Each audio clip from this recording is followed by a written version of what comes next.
Will H Tech Review, back with another video, and today I'm going to be giving you my opinion and impressions of the LG G8 ThinQ after using this device for about 1 week. So I want to talk about some of the things that I like about the device, some of the things I don't like, and just tell you, just kind of talk about this device, guys. So overall, I think it's a great device to have, but let's get into it and let's talk about it a little bit. So the first thing I want to talk about on this device is the build quality. So this has glass front and back. It has Corning Gorilla Glass 6 on the back of it, and it has an aluminum frame in the middle of this device. Device feels very good in the hand. It's very compact. It's not very big, but it is a little bit slippery, I can say, but overall feels good in the hand. The buttons on here, the camera is flush on the back. The fingerprint sensor doesn't protrude. Just has a little bit of branding on here.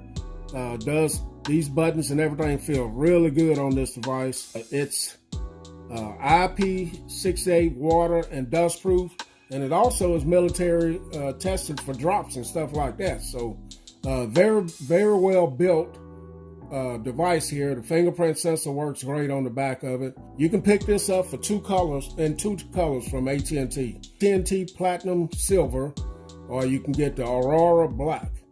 The weight on it is it's not very heavy, 5.89 ounces. So the build quality is outstanding on it. Some people said it doesn't look as good as the new Samsung devices, but I think it's a very good looking device, man. I'm not gonna lie to you.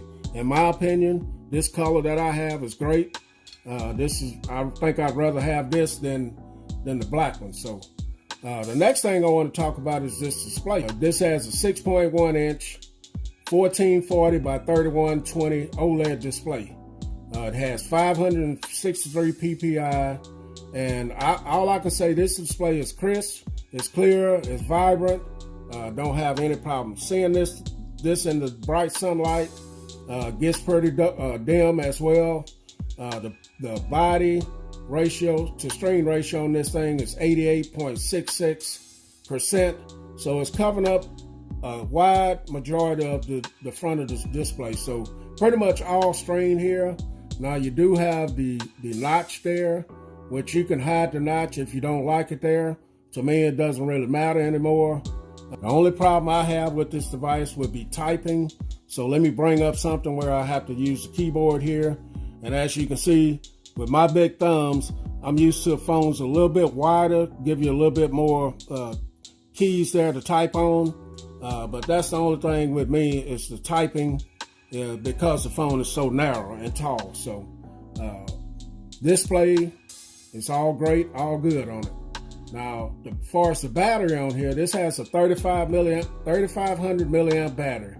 I can easily get 5 to 6.5 hours of screen on time easily. And the good thing about this device, it has the Qualcomm Quick Charge 3.0, and it's also wireless charging.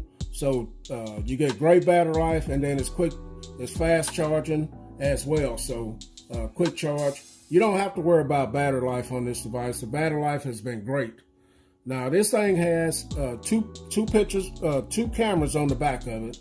It has a 12 megapixel camera on the back, as well as a 16 megapixel wide angle camera on the back of it. Now I'm not going to go into all the features that this camera has, this phone has as far as cameras, but it has tons of them. Optical image stabilization, time lapse, autofocus. You can shoot in 3840 by 2160 4K, 1920 by 1080, 60 frames per second. You can go on and on about this cameras on here and the microphones where you can direct where you want to record and things of that nature. But this is a very good cameras on this phone right here. And if you want a phone that has great cameras, then this is one to pick up. So on the front of it, it's got the 8 megapixel camera on the front, and it's great. It has the 3D face unlock, which is supposed to be very secure. And the front faces, I'm not a selfie type guy, but the front facing camera is great as well. So the processor in this thing, the Qualcomm Snapdragon 855 processor, and it has the Adreno 640 GPU, 6 gigabytes of RAM. I have the 64 gigabytes of storage, and this is running 9.0 Pi out the box. And I can tell you that this has to be one of the fastest devices that I've had. I don't have any stutters, and it crashes. It performs well. It's like butter, man. Anything you do, and LG knocked it out of the box as far as the processor and things of that nature, along with the swipe gestures of Android Pie. I really enjoy this device using it, man.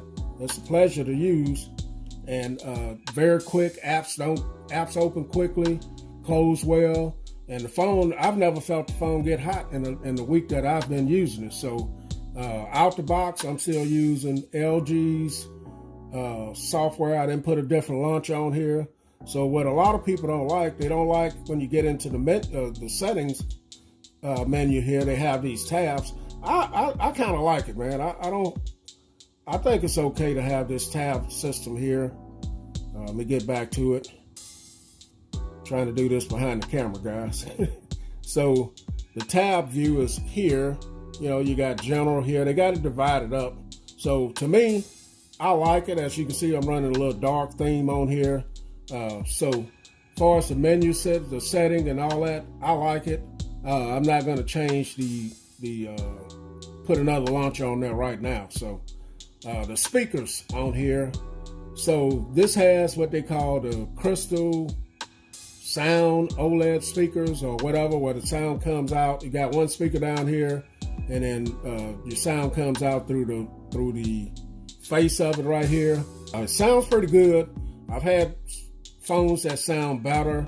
It's something unique. I've never had the other version of this phone where they implemented that in there. But it sounds good. I've put it up against a few different phones, a couple of different phones, and it does sound good. It's nothing that's going to blow me away. It does sound good. That's all I can say about the speakers on it. Now, when you talk about the DAC inside of it, when you plug in some quality headphones, now that's a different story right there. It's going to push them, and you're going to get some excellent sound with that DAC. I can tell you that. I really like using a pair of wired headphones with this. Using this as for telephone calls did take some getting used to. Now it's clear. You can put I can put my ear from anywhere from here to here, and I can hear people very well without a dedicated speaker grill there, and it works well. I was very surprised by that, man. Nobody said that I sounded weird, and I can hear everybody well. So for phone calls, this works well. No problem with Wi-Fi, anything like that. Phone calls, browsing the net, all of that stuff. This thing performs well, man. Now this has certain little features here. One of them is the hand unlock and hand gestures and stuff to control, like with YouTube and all that stuff. Those features are great, man. They work well for me. I'll drop a little video in here. But for me, I'm not going to be using that all the time, using those features all the time. So they're nice to have, and it's good to see that a manufacturer is trying something different. But it's just something that I won't use. So overall, this has been a pleasure to use this for the last week. Everything works well. It's very fast. It's a very good looking device in my opinion. Good size. And for the price that you can get this at, I was actually able to get it for $529, I think, or something like that. Best Buy had a deal where they were knocking $300 off of it if you signed up for the 30-month plan. So I got it for $300 off. So that's a really great price for a flagship device these days. And for the amount of features that this has, and I haven't even went into it, I'm just want to give you a review or my impressions of the device for a week. There are more detailed reviews out there that you can go look up. But for me, for the price and the features, that the device has, and the call quality and the build quality and all that. I think it's a great device to pick up so far. So stay tuned for more videos about this device in the future. Will H Tech Review, and I'm out.